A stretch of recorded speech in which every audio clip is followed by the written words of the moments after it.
వాళ్ళు మాట్లాడుతూ పదే పదే పార్టీ అంటున్నారు. మనము ఒక అంటే పార్టీతో సంబంధం లేదు అధ్యక్ష. ఇప్పుడు మర్యాద అనేది, సంస్కారం అనేది మనం పెద్దలకు ఎప్పుడైనా ఇస్తా ఉన్నామో అదే చిన్నప్పటి నుంచి కూడా నేర్చుకుంటున్నాము. మరి ఏం నేర్పియాలనుకుంటున్నారో మాకు అర్థం కావట్లేదు. అంటే పార్టీతో సంబంధం లేదు. ఇప్పుడు ఒక తండ్రి లాంటి వాళ్ళు కడియం శ్రీహరి గారు మా అందరికీ కూడా ఒక తండ్రి లాంటి వాళ్ళు, వయసులో పెద్దవాళ్ళు, ఎప్పటి నుంచో కూడా శాసనసభ్యులుగా ఉన్నారు. అట్లాంటి వారికి మర్యాద ఇవ్వకుండా ఎట్లా పడితే అట్లా మాట్లాడి నిన్నటి నుంచి చూస్తున్నాము. అది డిమాండ్ల మీద మాట్లాడుతుంటే, చర్చ జరుగుతుంటే, కొత్తగా సబ్జెక్ట్ ఏమైనా నేర్చుకుందామని ఇంట్రెస్టింగ్గా విందాం అనుకుంటే నూతన సభ్యులం ఎంతో మంది ఉన్నాం. సభా సమయాన్ని కూడా వృధా చేస్తున్నారు. ఎంక్వైరీ అన్నారు, పర్సనల్గా టార్గెట్ చేసి మంత్రి గారిని మాట్లాడుతున్నారు. వాళ్ళకి ఏదైనా వేరే అజెండా ఉంటే బయట చూసుకోవాలి. మరి ఇప్పుడు సభలో మేము నేర్చుకోవాల్సింది రాజకీయ పార్టీల గురించి చేయాలా, లేకపోతే ప్రజలకు కావాల్సిన సమస్యల గురించి మాట్లాడాలా? మరి ఇప్పుడు నూతన సభ్యులకి వీళ్ళు నేర్పించే సాంప్రదాయం ఇదేనా? దీన్నే క్యారీ ఫార్వర్డ్ చేయాలా? ఎంక్వైరీ చేస్తానని మా ముఖ్యమంత్రి గారు నిన్ననే చెప్పిండ్రు. అంటే వాళ్ళ ఉద్దేశం ఏంది? ఎంక్వైరీ చెయ్యాలనా చెయ్యొద్దనా? అంటే మేము చెయ్యరేమో అని అనుకొని అంటే వీళ్ళు చేస్తున్నారు కడుపు మంటనా? వాళ్ళకి ఏం అర్థం కావట్లేదు అధ్యక్ష. మరి వాళ్ళకి ఉద్దేశం ఏందన్నది అందరికి ప్రజలు అందరు చూస్తుండ్రు, అందరికి కూడా అర్థమవుతుంది. గత 10 సంవత్సరాలలో ఏమేమైతే జరిగినాయో వాటిపైన కూడా ఎంక్వైరీ చేయాలి. ఎందుకంటే ప్రజల సొమ్మును లూటీ చేసింది ఎవరు అన్నది అందరికీ తెలియాలి. ప్రజలందరూ కూడా కోరుకుంటున్నారు. మరి దౌర్జన్య పాలన వాళ్ళదైతే ప్రజాపాలన ఈ ప్రభుత్వం చేస్తుంది. అంత ఫెయిర్గా నిన్న మా ముఖ్యమంత్రి గారు చెప్పిండ్రు ఎంక్వైరీ చేస్తా అని. మరి ఎందుకు ఇట్లా సమయం వృధా చేస్తుండ్రు? అంటే ఎవరి గురించి చర్చలు జరగద్దా? వాళ్ళ పార్టీ గురించి ఒక్కదాని గురించి చర్చ జరగాల? వాళ్ళు గెలవలేదన్న ఫ్రస్ట్రేషన్లో వాళ్ళు ఉంటే ఇంకా వేరే ఎవరు ఏం మాట్లాడద్దా? బీజేపీ వాళ్ళు మాట్లాడద్దా? ఎంఐఎం వాళ్ళు మాట్లాడద్దా? సిపిఐ వాళ్ళు మాట్లాడద్దా? మేము అసలు విని ఏమైనా మాట్లాడదాం అనుకుంటే కొద్ది గొప్ప ఇంత కొంత నేర్చుకుంటే ఆ ఉన్నదంతా కూడా ఎగరగొట్టేటట్టు ఉన్నారు వాళ్ళు. నూతన సభ్యులకైతే మొత్తం ఇది ఉంది. మరి వీళ్ళు ఇట్లా సభా సమయాన్ని వృధా చేయడం అస్సలు బాలేదు అధ్యక్ష. మరి ఎంక్వైరీ చేస్తా అన్నాక ఇది చేయడము చిన్నపిల్లల ఆట లెక్క ఉంది. ఇదంతా కూడా ప్రజలు గమనిస్తున్నారు. ధన్యవాదాలు అధ్యక్ష. మీరు సభను ఆర్డర్లో పెట్టండి. డాక్టర్ రాఘవయ్య. ధన్యవాదాలు అధ్యక్ష. ఈరోజు ఈ సభను చూస్తే ఎంత ఆవేదనతో, ఎంత భారమైన హృదయంతో ఈరోజు నేను చెప్తున్నా అధ్యక్ష. ఒక ఎస్సీ ఎస్టీ ఈ స్టేజ్కి రావాలి, ఒక శాసనసభ్యులు అవ్వాలన్నా, ఒక చదువుకోవాలన్నా ఎన్నో సవాళ్ళు, ఎన్నో సమస్యలు అధిగమించి ఈ స్టేజ్కి రావడం జరిగింది. మేమందరం కూడా ఎన్నో సంవత్సరాలు ఒక తపస్సులా చేసి ప్రజలకి సేవ చేసుకుంటూ ఒక ఎమ్మెల్యే అవ్వాలన్న కృతనిశ్చయంతో ఈరోజు మేము ఎమ్మెల్యే అయ్యాం అధ్యక్ష.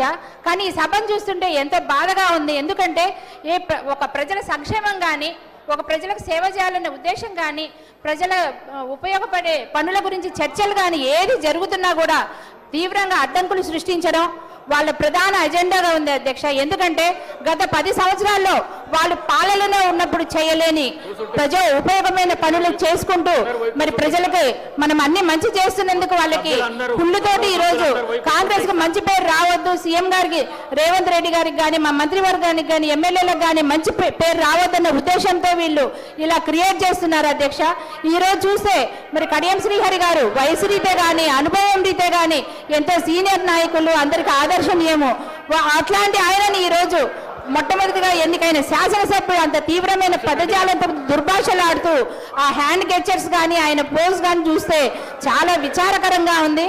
అయినా కూడా ఇంతమంది చెప్తున్నా కూడా ఆయనకి ఒక పశ్చాత్తాపం అనేది కనిపించట్లేదు. వెటకారంగా ఉన్నారు అధ్యక్ష వాళ్ళు. కనుక మీరు వీళ్ళ మీద తీవ్రమైన చర్యలు తీసుకోవాలి. గతంలో కూడా మరి మీ మీద కూడా వాళ్ళు పేపర్లు చించి విసిరేశారు అధ్యక్ష. అంటే దళితులు అంటే వాళ్ళకి అంత చిన్న చూపు ఉంది. ఇప్పుడు ఒక దళిత ఎమ్మెల్యేని మాట్లాడుతుంటే కూడా వాళ్ళు వాళ్ళు అట్లా అరుస్తూ డిస్టర్బ్ చేస్తున్నారు అంటే వాళ్ళ ఉద్దేశం ఏంటో అర్థమవుతుంది అధ్యక్ష. వాళ్ళకు ఒక మహిళలన్నా గౌరవం లేదు, దళితులన్నా గౌరవం లేదు, గిరిజనులన్నా గౌరవం లేదు. ముఖ్యంగా ప్రజల సంక్షేమం వాళ్ళకి పట్టదు.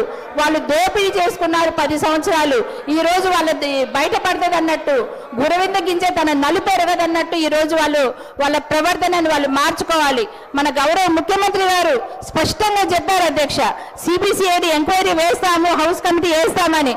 అయినా సరే వాళ్ళు అది ఏమాత్రం లెక్క చేయకుండా సభను జరగనీయకూడదన్న ఉద్దేశంతో ఈరోజు ఇంత ఆగమాగం చేసుకుంటూ మరి ఈ సభను చికాకు చేస్తున్నారు అధ్యక్ష. కనుక మిగతా సభ్యులందరికీ కూడా వాళ్ళు డిస్టర్బ్ చేస్తున్నారు. మాకు కూడా మైక్ అవకాశం రాకుండా ప్రతిరోజు కూడా వాళ్ళు సభా సమయాన్ని దుర్వినియోగం చేస్తున్నారు.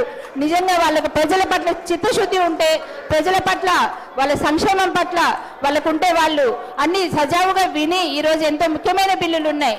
పేరెంట్స్ కేర్ గురించి ముఖ్యమైన బిల్లు ఉంది, స్కూల్ ఎడ్యుకేషన్ గురించి ఉంది. ఇట్లాంటి బిల్లులన్నీ కూడా వాళ్ళు విని ఏదైనా నిజమైన వాళ్ళకి వాల్యుబుల్ సూచనలు సలహాలు అందిస్తే గవర్నమెంట్ కానీ మన ముఖ్యమంత్రి గారు కానీ తప్పకుండా స్వీకరిస్తామని పదే పదే చెప్తున్నా కూడా వాళ్ళు అలాంటివి చేయకుండా ఈరోజు సభను అడ్డుకోవడము, సభను ముందుకు సాగనీయకుండా చేయడము, కాంగ్రెస్కి వచ్చే మంచి పేరుని వాళ్ళని అడ్డుకోవడమే వాళ్ళ ప్రధాన ఎజెండా. కనుక వారిని తక్షణమే శాసనసభ్యుడిని మరి సస్పెండ్ చేయాలని మేము విజ్ఞప్తి చేస్తున్నాం అధ్యక్ష.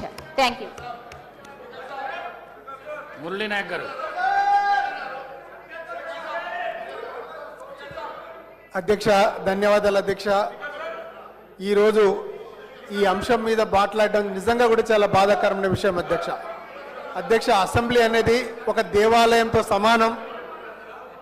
మనకి అసెంబ్లీ సెషన్లో ఇప్పుడు బడ్జెట్ గురించి మనం చర్చిస్తున్నాం. ప్రజలు ఎంతో గంపడి ఆశతోటి ఎదురు చూసుకుంటూ వాళ్ళకి ఏ ఏ హామీలు వాళ్ళు నెరవేరుస్తారు, వాళ్ళకి అన్ని పనులు జరుగుతాయా లేదా అని చెప్పేసి గంపడి ఆశతోటి ప్రజలందరూ ఎదురు చూస్తున్నటువంటి బడ్జెట్ సమావేశాలని గత 2-3 రోజులుగా బీఆర్ఎస్ పార్టీ నాయకులు ఈ సభను సజావుగా జరగకుండా వాళ్ళు చేస్తున్నటువంటి పనిని దాదాపు 3.5 కోట్ల తెలంగాణ ప్రజలు చూస్తున్నారు అధ్యక్ష. వాళ్ళని చూస్తూ ఉంటే అందరూ ఫ్రస్ట్రేషన్ లో ఉన్నారు అధ్యక్ష. గత 10 సంవత్సరాలుగా దాచుకొని దోచుకొని ధరణిని అడ్డు పెట్టుకొని వారు ఎంతో సంపాదించుకున్నారు అధ్యక్ష. మేము గౌరవ ముఖ్యమంత్రి వాళ్ళు రేవంత్ రెడ్డి గారు కూడా చెప్తాం.